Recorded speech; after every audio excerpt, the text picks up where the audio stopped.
don't take shit. I got no love for the fakeness. If you wanna play tough and wanna hate this, I'll always show up.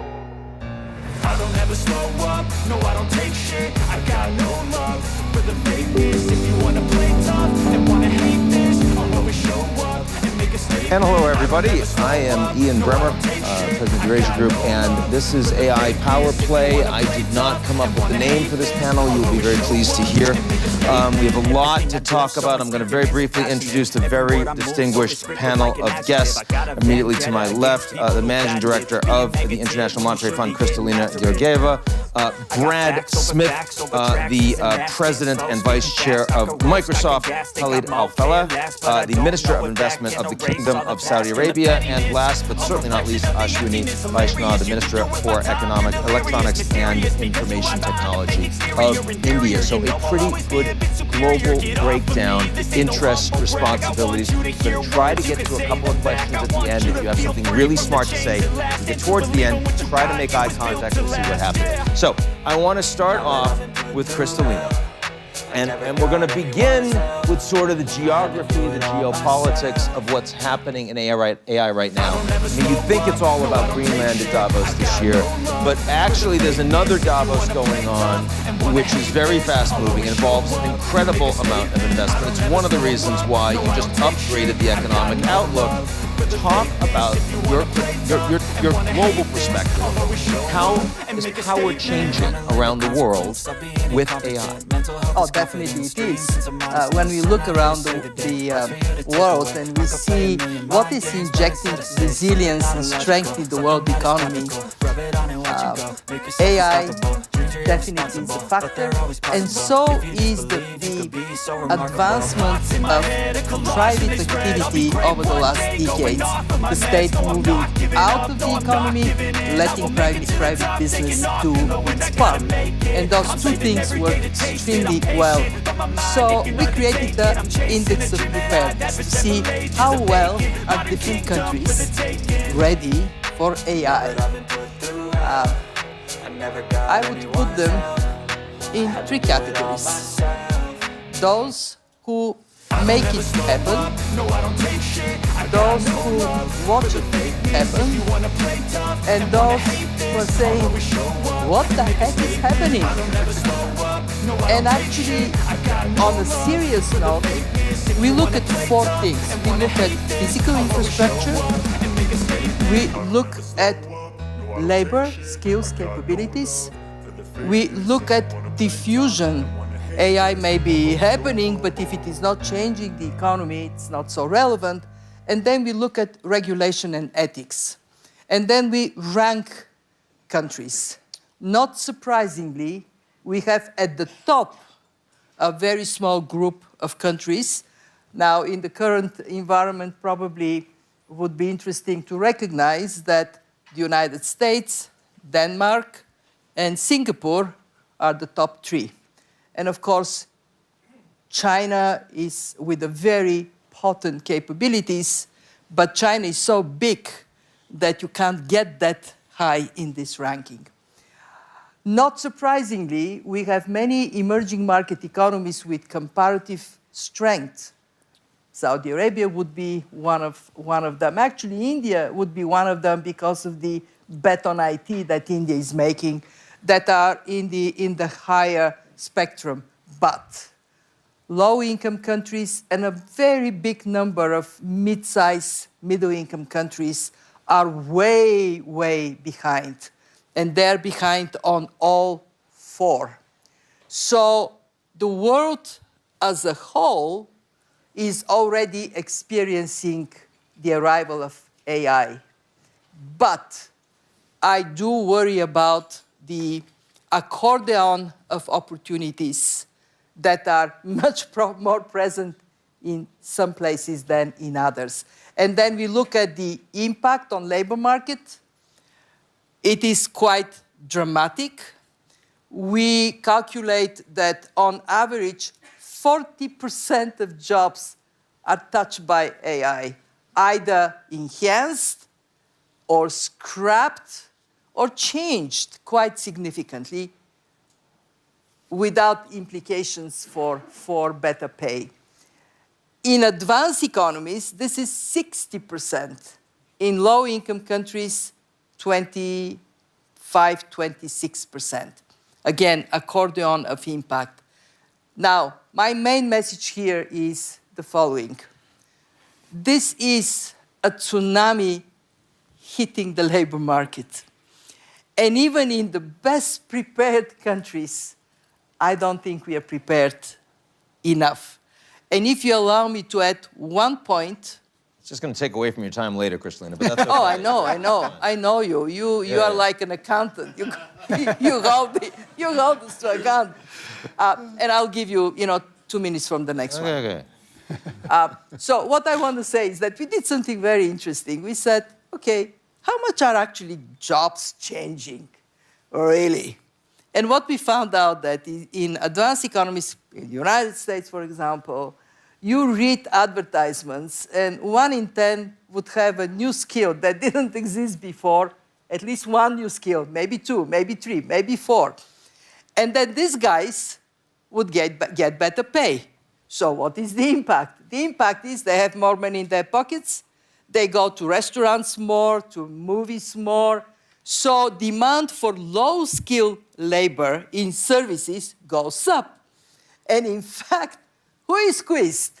These poor guys in the middle, in the jobs that are not enhanced or imposed more. And the other category of people really, really affected young people who go for their first job. So power is changing dramatically. I owe you 1 minute and 26 future seconds. panels, I'm taking this off as well. So many issues of both power distribution inside countries, which I hope we'll get to, but first around the world. And those 3 categories that you remind everybody at the beginning, you make it, you watch it being made, or you have no idea what's being made. The countries in those categories don't necessarily always align very well. First category, we've got the US and China, very little cooperation, virtually none on this issue, arguably decoupling. Second group, a lot of movement, and as we're seeing this week, a lot of concerns about the nature of the transatlantic relationship, how that plays out on AI and technology, very important. Brad, talk us through the implications of this. Well, certainly you see the U.S. and China competing on 2 very important levels. One is the leading edge of innovation, who is making the best chips, who is producing the best models. But the second aspect of competition is really diffusion or adoption. As each country and the companies from each country are working to spread their technology around the world.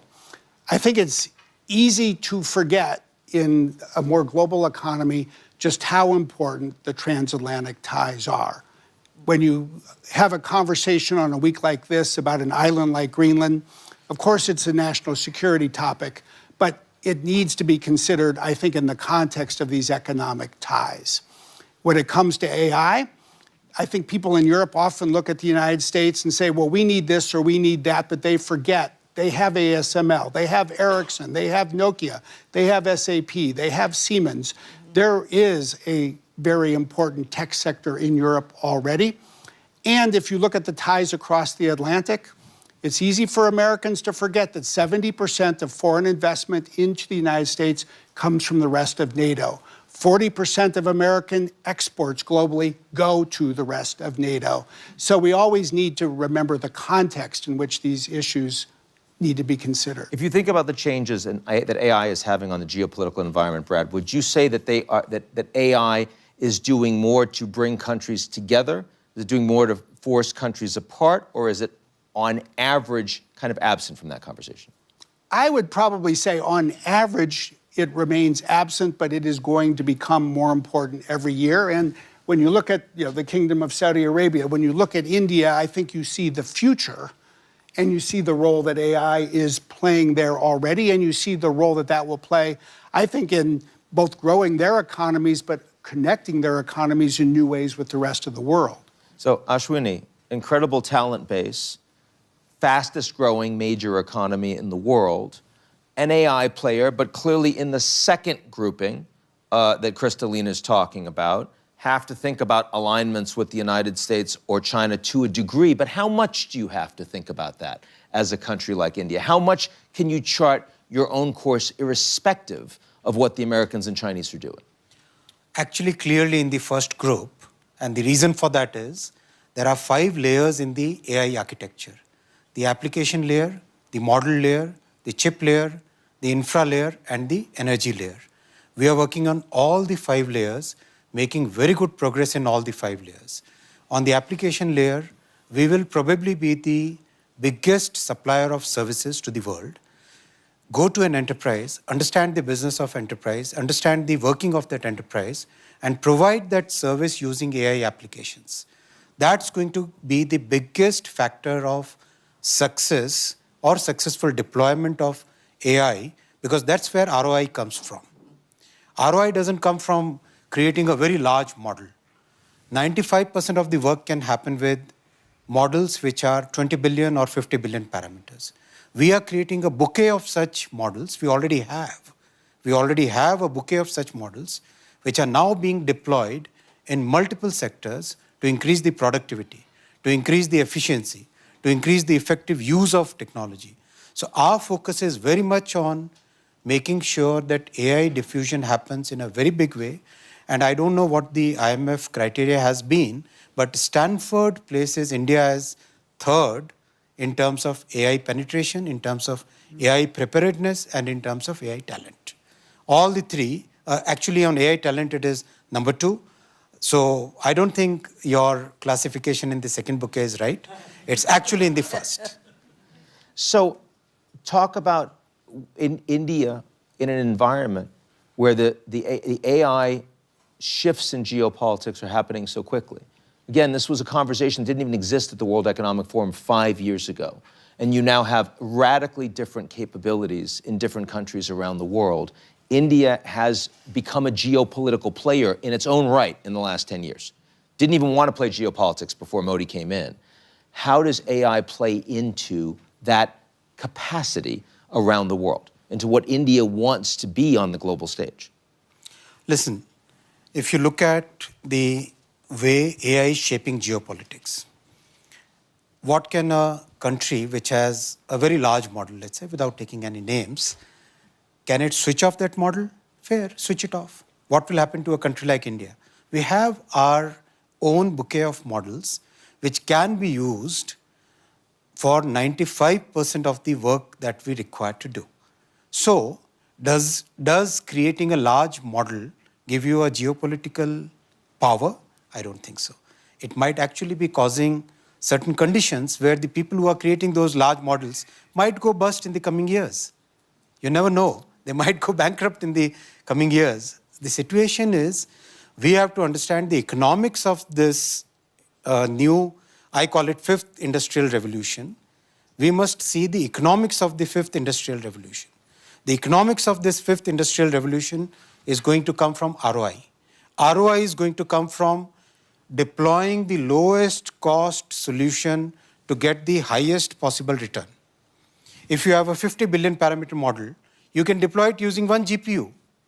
And if you have a 30 billion parameter model, which is absolutely good for 80% of your work, you don't even require a GPU.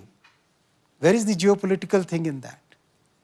You have a large number of CPUs working in the entire world, and people are coming with custom silicon from amazing number of companies and countries where you wouldn't require to be dependent on any particular country.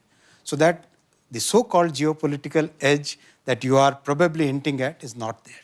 So, given that, I mean, without naming names, Khalid, Ashwini was just talking about, you know, a lot of people that have been raising a lot of money in the United States with models that he thinks aren't going to be as effective as India's model, whatever bucket they're in. Now, you're the one that's thinking about deploying enormous amounts of assets for your country, both in Saudi Arabia and all over the world. And as you're thinking about the most revolutionary set of technologies out there, what are you looking for that's going to make you convinced that this is a winner, this is a loser, as these different countries and different companies are doing very different things? Yeah, well, first, let's I think everybody agrees that AI as a general purpose technology is truly the transformation of this century and of our time. However, like transformation before, I think it will quickly be commoditized, and it's not going to be held in any one company or any one country. The race is on. Everybody wants to build the infrastructure for it, but it is I think the essence of AI's power is it has to be accessible. So in other words, diffusion is not just within economies that have to compete, but I believe it has to be done globally. From our perspective as an energy-producing nation, the diffusion of hydrocarbon energy that Saudi Arabia produced for 9 decades has enabled tremendous human development in countries like India, China, United States, Europe, where that energy transformed economies and people's lives. The internet did the same thing. There were a few companies, Microsoft was one of them, that had the lead, but ultimately it's coming from across the world, including emerging economies and developing nations. We are manufacturing servers for data centers today in Saudi Arabia through partnerships. So we believe that optionality is very important. We don't know who's going to be ahead 4 or 5 years from now. I think it's clear U.S. companies that have broke out of this technology race are ahead today, but the essence of Saudi Arabia's strategy towards AI, it's a huge boost for diversification. Vision 2030, launched by His Royal Highness the Crown Prince almost 10 years ago, was underpinned by diversification using new economies. So the energy transition, although it may appear to be competing with our traditional resource of hydrocarbon energy, is actually a pillar of our diversification. We're going to be 50% renewables in our electricity mix, and that renewable will power AI that is going to be a global commodity that we will work with. And just like India, we know this is not just about infrastructure, data center, and the energy competitive advantage that we believe Saudi Arabia is second to none. We're investing across the technology stack in applications and LLMs and in connectivity. Again, because we believe that this is going to be a global good. So just as important as building the data hub that Saudi Arabia is building, we need to be connected, and we are connected to Europe, Asia, countries like India, China, Japan, because we want that data and that AI power to be transmitted across border and across economies. Now, as we think about AI as having dual-use capabilities, as the United States government is leaning more into industrial policy with other countries around the world, as the Chinese also have a lot of leverage in the investments that they make and that they accept, are you feeling any geopolitical pressure in the decisions that you make from an investment perspective into these areas? Quite frankly, we have invested across the globe, and we have invested in Saudi Arabia with companies from East and West. US is huge today because of their technology lead, as I mentioned, but we've also had investments with Chinese companies in China and digital technologies. We've invested with Japanese companies, Korean companies, across the technology sectors that we invest in. So optionality is very important. It's something we have now, and we protect because we believe that we are the owners of our own destiny, and we will not let go of that. So if that's the broad geopolitics that we're looking at, Kristalina, you brought up at the beginning also inside countries, lots of people that are not necessarily benefiting. You're already seeing improvements in economic numbers from productivity and AI. You're already seeing that.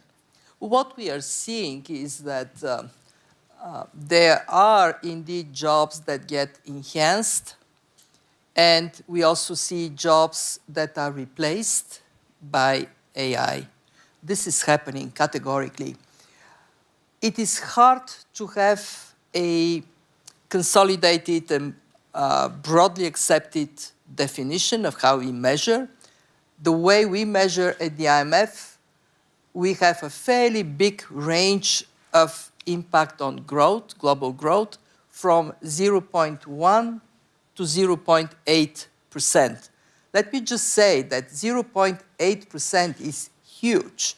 If we get 0.8% boost on productivity, this would make global growth now higher than in the pre-pandemic period. 0.1 is kind of modest. And then the question is, how do we know where we land? And what we are doing is we are working with other researchers to try to capture productivity enhancement. And I can tell you it is not easy because, is it because of AI or is it because organizationally there are improvements that are made? I'll tell you, in my organization, the most visible places where AI is boosting productivity are two. One, translation and interpretation. We got from 200 to 50. 150 are replaced by AI. And in research analysts, there we are actually just able to do much more high quality research. In other words, it is enhancement, not a replacement. My big worry is that you go in communities where AI is not present. And there, how do people prepare for it? There is nothing happening now. And actually, we did something, I'm not going to vouch 100% this is correct, but we did a review to see countries where there is demand for AI skills, whether this demand is matched with supply of AI skills. And we found a very interesting picture. In some countries, demand is very high, supply is low. Some actually developed countries. In some countries, supply is very high. You have tons of skilled people, but the economy is not absorbing that supply. And the sad story is the countries where there is neither demand nor supply. And that risk of this massive divergence is at the country level then mirrors within countries. So Brad, Kristalina, with this evocative accordion analogy, which is affecting not only countries but also populations, you've been on the front lines of this in the United States. You see now suddenly this raise in opposition to data centers. And people saying, oh, we're unhappy, we don't think the water, it's electricity, we're not going to see the jobs. And a lot of people expect that given the shift in skills that are necessary, given the transition, that you're going to see that America's ripe for another wave of populism. How do you think the companies, not just Microsoft, but across the board, need to get ahead of this? What do they need to do that they're not necessarily doing now? Well, the big issue in the United States is, as you just mentioned, Ian, it really is around communities with data centers. And yeah, it's coming at a time when the number one political issue, the number one economic issue is probably affordability, the impact of inflation. So people see these large construction projects. They know that those jobs actually are good jobs, skilled labor jobs, not just people doing construction work, but it's skilled electricians, skilled pipe fitters. But they also know that once the construction is over, the number of jobs is still significant, in the hundreds, but not higher. But what they're really asking is, what does this mean for me and my family? Are we going to pay higher electricity prices? Is the water pressure in our showers going to be impacted? Who's really going to get these jobs? Is it going to be my family and my neighbors, or is it going to be somebody who moves into town from somewhere else? Those are completely legitimate questions. And I think it's incumbent on all of us in the industry in the United States to address them head on and offer the kinds of assurances that people need, that we will invest in electricity so that people's electricity rates don't increase, that we'll replenish more water in these communities than we use, that will work with the kind of training, whether it's skilled labor or IT jobs or other ongoing jobs, so that local residents can fill them. And I think as data centers spread, inevitably, people in other parts of the world will ask the same question. If people benefit, will it be us? And I think people have a right to expect their share of the benefits. And to be fair, I want to repeat this. You would say that today a much bigger issue for the tech companies and AI is response to these concerns about data centers and affordability than concerns about job loss or job transferability in terms of right now. In terms of the politics of 2026, for sure. I mean, the world is sort of a quilt, if you will, with different colors of fabric when you look at the construction of data centers. In the US, local communities blocked $98 billion of private sector investment in just the third quarter of last year. You come to Europe and governments want to spend taxpayer dollars to subsidize data center construction.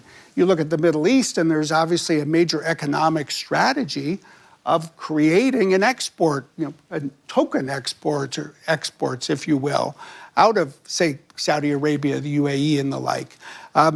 China probably has an ability to go faster in some ways when it comes to bringing electricity online and getting infrastructure built.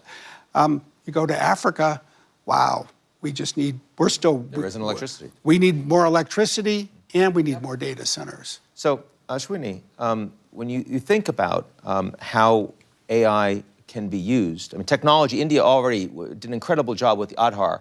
Suddenly, you're able to bring public services to people and you're improving growth and you're improving their per capita income without actually blowing out the budget. What can AI do? How are you deploying AI to further that message? How fast are we going to see it? Where are we going to see it? Absolutely. Every sphere of life and economy, we are focusing on diffusion of AI. And in a very systematic way. So, okay, what is the biggest constraint? The biggest constraint is availability of GPUs. How do you solve that constraint? To solve that constraint, we decided to have a public-private partnership in which we empaneled 38,000 GPUs, which are a common compute facility available to the entire population. Unlike in many rich countries where the big tech basically controls the access to GPU, we decided to create a public-private partnership in which the common compute facility is enabled by the government and subsidized by the government so that entire population, all the students, researchers, startups, they all get access to it. And the cost is practically 1/3 of the cost in most of the countries. That is first. Second, having a set of free, a bouquet of models which basically meet most of your needs. Third, making sure that people understand this technology, learn this new technology. Already we are going through a program for 10 million people to be trained on AI skills. Four, making sure that the IT industry, which is a very significant industry in our country, pivots in a very systematic way towards providing services to Indian companies as well as to the global companies, using AI as a very effective enabler of efficiency, enabler, a multiplier of productivity in any operation that they do. So that's a very systematic way we are moving. Thank you. So, Halid, I want to ask you to look inside the country. Last time I asked you to look outside on winners and losers. The crazy thing about Saudi Arabia is that you're kind of starting from scratch, right? I mean, 10 years ago, you go to Saudi Arabia, and I mean, diversification, they'd talk to you about petrochem. And today, like, the economy is suddenly truly becoming diverse. It's healthcare and it's tourism. It's 10 years ago, you barely had women in the workplace. And today, like, it's an astonishing involvement in every part of society. So, given that, like, where are AI is kind of hitting your economy almost from scratch as a diversified and integrated society with what, 30 million people, whatever it is. How are you deploying AI with people who are looking completely differently at the world today?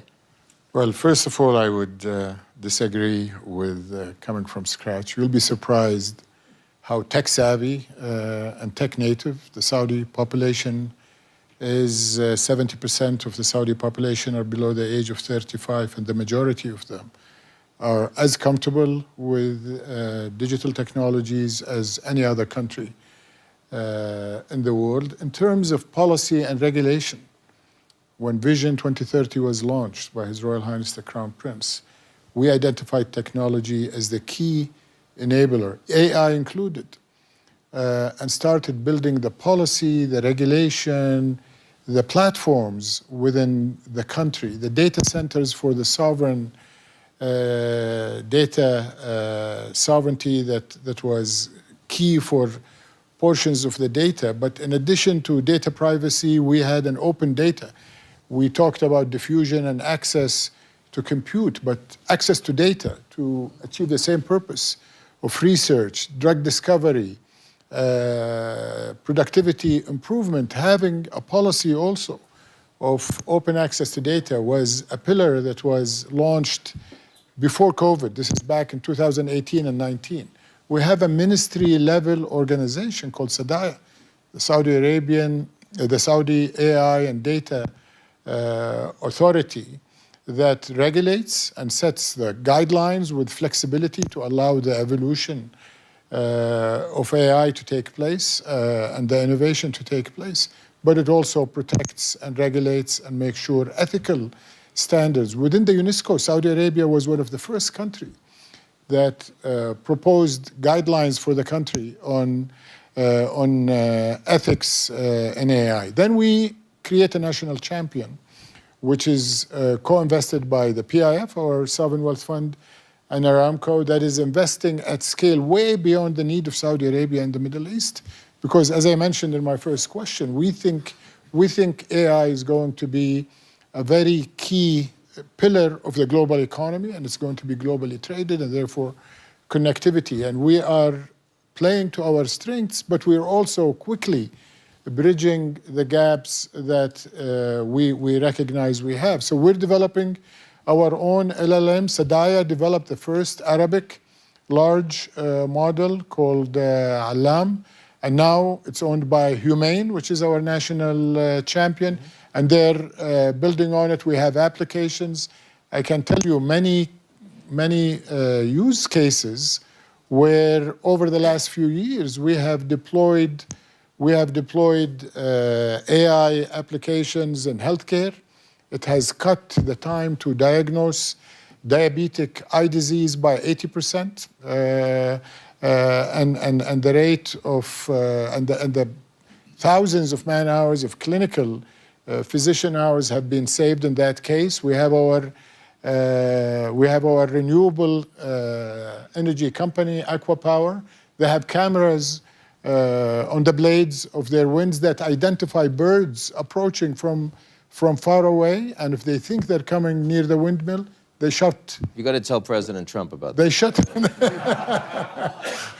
Okay, the same company have reduced their chemicals in water desalination by 30% using AI, and the use cases are abundant. So we're not starting from scratch. Going back to Kristalina, we're in your first category. I have not declared either India or Saudi Arabia in the second category, so I stand to accept your claim. Thank you. Everyone is in the first category. Going forward, we have participation prizes. There's no I'm problem. not going to go that Brad, far. You wanted to jump in. I think we should, let's not talk about Saudi Arabia or India for a moment, but let's just talk about the global north as a whole and the global south as a whole. You know, the diffusion report that we released a couple of weeks ago estimated that today generative AI is used by 25% of the population in the global north, but only 14% in the global south, and the gap is getting wider. Yeah. So if you zoom out and you say, what does this mean for the future of the world? I put it in the context of infrastructure and the history of infrastructure. Why is the world so divided economically? Well, I'd say a large part of it is because during the entire colonial era, The colonial powers invested in building railroads in places like India and across Africa. They were important to move troops, to control territory, to extract minerals, but they never built power plants for the population. Will AI exacerbate this divide or will it close it? It's only going to close it if we embark on building infrastructure across the global south, and we need strategies that stimulate demand, that furnish supply. India, Saudi Arabia, they're on the right track. It's hard to look at Africa as a whole and be equally optimistic, and we need to think about that as well. So as we move into the last segment, and if any question or two, raise your hand. I will try. I see a couple. Okay, we'll try to get there. I want to talk a little bit about the governance environment. And you just mentioned, a big problem, which is, absent international governance, trying to figure out how you're going to build this infrastructure. I mean, in this environment, it's hard to say that the Americans are more committed to that than they have been the last 5-10 years. China's been pretty inward-looking in many ways the last 5-10 years. Those are some big challenges. This space is moving a lot faster than governance capabilities. So if you could wave your magic wand over the next few years, with most of the leaders that we presently have now, what are one or two things that you think are feasible that would actually improve governance, that would make a positive difference in addressing both the challenge that you just raised, but also some of the others that we've been talking about the last 30 minutes? Well, the first thing I would say is look back at the skilling topic, because it's a lot cheaper for governments to invest in skilling than it is, frankly, to invest in data centers. But if you invest in skilling, you start to stimulate demand for the private sector to invest in data centers. You can skill government employees. That has proven to be a very effective strategy for kickstarting demand. You can skill data scientists. You can do that through universities. That's where you start to get people who can then build the local applications. And I just think it is a critical element that is not getting the attention it deserves. Khalid, what is the piece of governance or regulation that if you saw it in a country around AI, you would say, this will make me materially more interested in investing in it? In governance? Yes. Well, generally, I think the concern we have with AI is biases in the data sets that the models have been learning from. So as someone who's coming from Saudi Arabia and the Middle East, it's important for us to also build our own sovereign models and to make sure that unbiased data is fed and taught to the models so that they are fit for purpose for us. They need to be consistent with our values. And our value sets have to be protected because AI, as we gain all of the efficiency and productivity and competitiveness that we inevitably will gain, we also don't want to lose our value and our character. And that, I think, is an issue of global governance where we have to recognize that these models and these applications cannot be developed in one country, say Europe, US, China, whatever it is, and then assumed to be relevant and applicable to every other country. Okay, last comment before I go to a couple of questions. Ashwini, I wanted to say, I know that you and the way you think about regulation and governance in India are not just thinking about the laws that you're creating, but also how you use the technology to actually create and implement. I'm wondering if you could share just a moment on that with the audience. Absolutely right. In case of technologies like AI, it's very important to have a techno-legal approach to regulation. It cannot be just a law that you pass and believe that everything will fall in place. You have to create technical tools and technologies to counter the harmful effects of, for example, bias, as Khalid said. For example, detecting deep fakes with an accuracy which can be taken to a court and be properly judicially checked. So those kind of things, you require techno-legal approach. We are following techno-legal approach, creating solutions which mitigate bias, which help in detecting deep fakes, which make sure that unlearning can be done properly before you deploy a model in an enterprise. So those kind of technologies we are developing. Thank you. So I'm going to try to take one question to begin. Please recognize yourself. If you can be quick, I'll try to get to two. We'll see where we get. So I've been asked to stand up, so I shall. I'm Pranjal Sharma. I'm a columnist from India, and I focus on the intersection of tech and policy. The key word to use is weaponization. We've seen weaponization of digital platforms and AI. We saw a case in India where a company's digital footprint was switched off within seconds. We saw two justices of the International Court of Justice face the same. So my question to all of you is, how critical is this threat of weaponization of digital platforms, including AI, and is that therefore driving this piece of tech and AI sovereignty beyond just the data sets and controlling data? Brad, that feels like it's most for you. Well, you know, every technology is both a tool and a weapon. There's a book with that title. And I think unfortunately, just as there's almost an infinite number of ways to turn AI into a tool, you know, it can also be turned into a weapon. I would highlight two issues that I think are really paramount today. One is the use of AI to increase cyber threats. And that just is a classic case of where you need a united response from both the tech sector and governments working together. So in part, we're using AI as a cyber shield, if you will. But then the other issue, and the one you're really pointing to, is in a world where people are so dependent on technology, when governments, when countries are run on technology, is there a risk that technology gets turned off? And I think we have to continue to advance the kind of international dialogue so we have agreements between countries that will take that off the table, if you will, that will not make that, you know, part of a trade debate. If people want to apply tariffs, well, you're increasing the prices, but the goods are still available. And I think we need the kinds of steps as we've been pursuing, say, with a country like India, for example, to provide assurance of supply. And I think this also really naturally involves more local control, local laws, local suppliers, local partnerships. All of these things have become part of a complex web that are just indispensable for how this technology is used in the future. Urgency of lack of international engagement on that last one right now, scale of 1 to 10? Glass is half full. It's half empty. It's a 5, Ian. It's 5. There's Brad, so much more that could be done. Another question.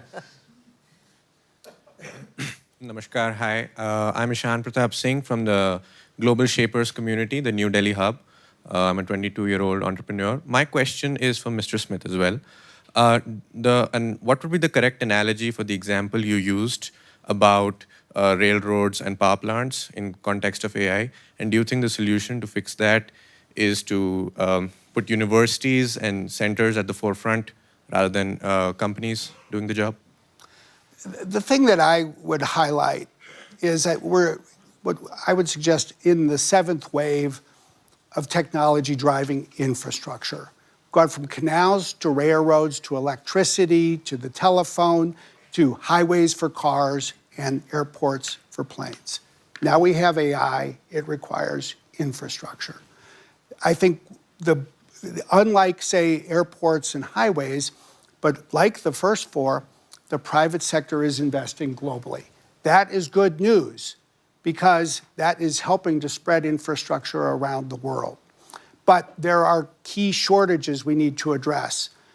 Probably the most important in most countries is for people, what Kristalina was saying. India actually is providing much of the IQ that is creating IP for the world. But if you look at Africa, for every 1 data scientist, there's 14 data scientists in Europe. That is a shortage that governments and universities can help meet. I would also say then we need more capital to be deployed where the market is not building these data centers. Development banks, development assistance can play a role, but governments can help stimulate demand.